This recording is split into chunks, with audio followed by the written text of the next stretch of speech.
پلاره نن به دې مړ کومه خاص به دې مړ کومه اوس څه چمپه در وکړمه څه نوم نه دې مړ کړمه ودرېږه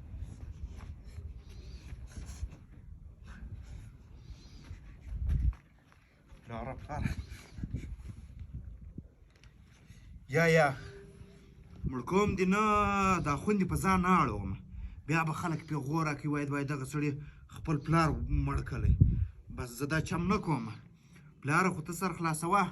هغه یو متل نه دی وایي پلار یې له عشقه مړ سو زوی له بوشکو مړ سو نو ته خو مې څه سوچ کوه دا بچیان دي کور د ژوند و زندګي ده وروره ته راسې کله دې چرګ را روان کړی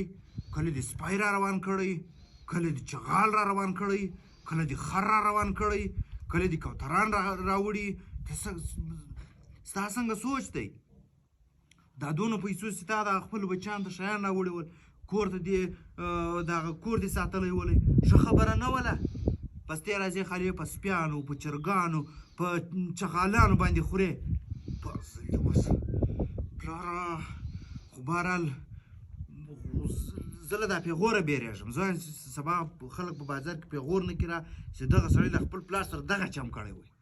ودرې بچو خوښ به دې سم خوښ به دې سم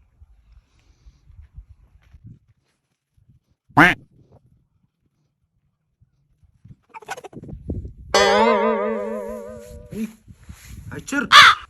زما چرګ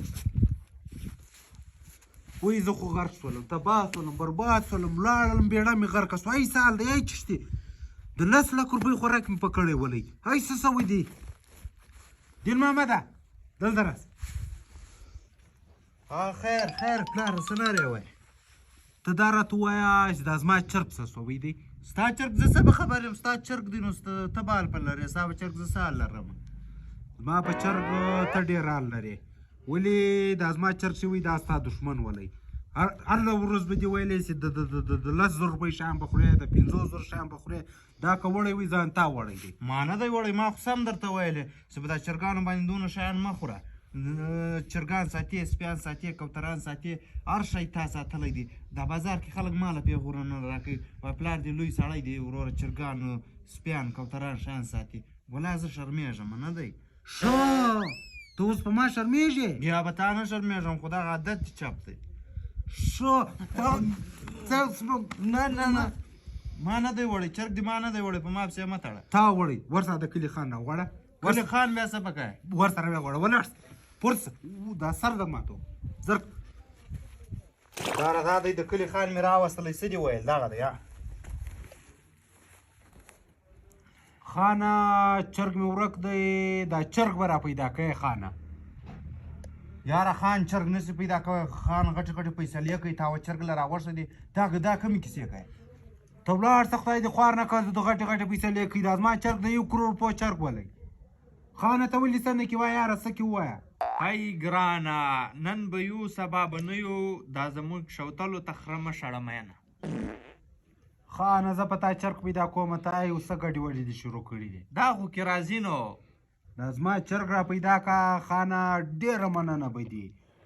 ډېره مننه به دي زما چرګ د پره د 2 کروڑ په دونه به راګران وي په 10 کروڑ مې لان ورکوي